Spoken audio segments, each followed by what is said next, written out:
안녕하세요. 100세까지 건강하게 살아가는 방안을 알아보는 100세 인생 건강통통입니다. 이제 지겹던 여름이 지나고 서서히 가을로 접어들매 따라 아침 저녁으로 제법 날씨가 쌀쌀하죠. 그래서 환절기에 감기가 걸리는 사람이 많아 밤이면 기침으로 고생을 하게 되죠. 그래서 오늘은 밤이면 더 심해지는 기침과 가래, 그 원인과 약을 먹지 않고 치료하는 간단한 방법에 대해 알아보겠습니다. 아직까지 저희 채널의 구독자가 아니시라면 지금 바로 구독 버튼을 꼭 눌러주시고요. 좋아요와 알림 설정도 부탁드립니다. 요즘 같은 환절기에 제대로 감기에 걸려버리면 처음에는 콧물이 폭포수처럼 쏟아지고 재채기가 동반되어서 비염이라고 생각할 수가 있겠죠. 맑은 콧물이라서 더욱 비염과 비슷하니 더욱더 그러할 겁니다.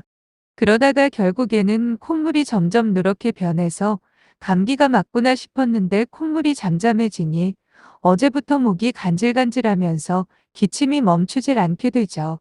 물론 목에 가래가 있어서 더 불편감을 느끼고 있고요. 여러분, 감기는 병원에 가면 7일, 집에서 쉬면 일주일이면 낫는다고 하잖아요. 이 말은 결국 본인의 면역만큼 앓고 난 후 회복되는 게 정상이라는 것이죠. 그럼에도 불구하고 특히 밤에 더 심해지는 기침 가래 때문에 고생하신다면 제가 하고 있는 방법을 함께 해보았으면 좋겠다는 생각에 기침 가래 멈추는 법에 대해 정리해 보도록 하겠습니다. 그럼 먼저 기침 가래의 원인에 대해 알아볼까요? 기침이나 가래 모두 기관지에 들어온 불필요한 이물질이나 불순물들을 배출하기 위한 우리 몸의 방어수단 중 하나이죠. 가래는 95%의 수분과 5%는 단백질, 지질, 무기질 등으로 이루어져 정상인에게서도 매일 가래가 만들어지지만 그 증상을 느끼지 못하고 배출하게 되는 것입니다. 그러나 세균이나 바이러스 등의 외부적인 자극에 의해 심해지는 경우에는 우리가 불편하게 느끼는 가래의 존재를 알게 되는 것입니다. 기침은 인후두, 비강, 부비동, 기관지, 폐, 흉막 등의 기침을 유발시키는 기침 수용체의 자극을 받아 발생하게 되죠. 기침 가래의 원인은 다양하지만 주로 세균, 바이러스, 곰팡이균 등 외부로부터의 침입이나 자극에 의한 경우와 역류성 식도염, 부비동염 등 앞에서 언급한 기침 수용체를 자극하는 경우 발생하게 된다고 합니다. 그럼 지금부터 이 지긋지긋한 기침을 기침 멈추는 법에 대해 한번 알아볼까요? 특히 밤에 잠들려고 누워있으면 더욱 심해지는 기침 가래를 빨리 멈추기 위해 여러 전문가들이 권장하는 방법을 한번 알아보겠습니다. 그 첫째로 수분 섭취하기입니다. 가능하면 너무 차갑지도 뜨겁지도 않은 상태에 물을 꾸준하게 마셔주는 게 좋겠습니다. 물은 평소에도 많이 마시면 좋다고 하지만 가래나 기침이 심할 때는 더욱 그러합니다. 기관지 점막이 자극을 받거나 건조한 경우 마른 기침을 유발할 수 있고 가래가 찐득하게 끼어 있는 경우 가래를 배출하기 위해 또다시 기침을 유발할 수밖에 없어 묽은 가래를 만들기 위해서라도 수분 공급은 반드시 자주 해주어야만 합니다. 두 번째로 꿀물 챙겨 마시기입니다. 오래전부터 한의학에서는 꿀을 기침 치료에 이용했다고 합니다. 꿀은 목의 점막을 부드럽게 만들어 기침을 편하게 하도록 해준대요. 서양의학의 영국 열과에서도 꿀은 기침의 횟수, 강도, 불편감을 약간 줄이는 효과가 있답니다.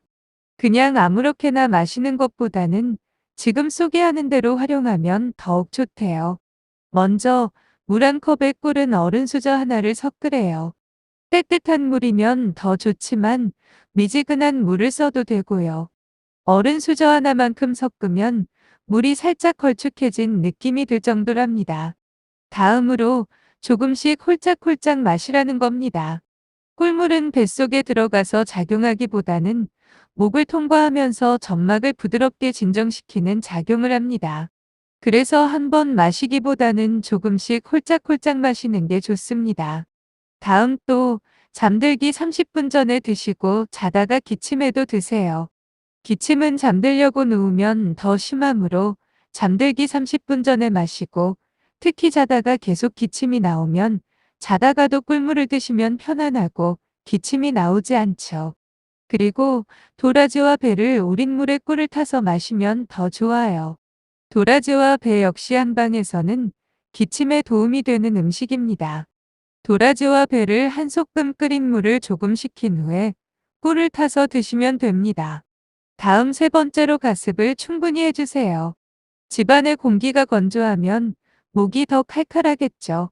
가습만 50에서 60% 정도 유지해준다면 목의 까끌함이 줄어 부드럽습니다. 민감해진 귀도 점막을 진정시키는 효과도 있고요.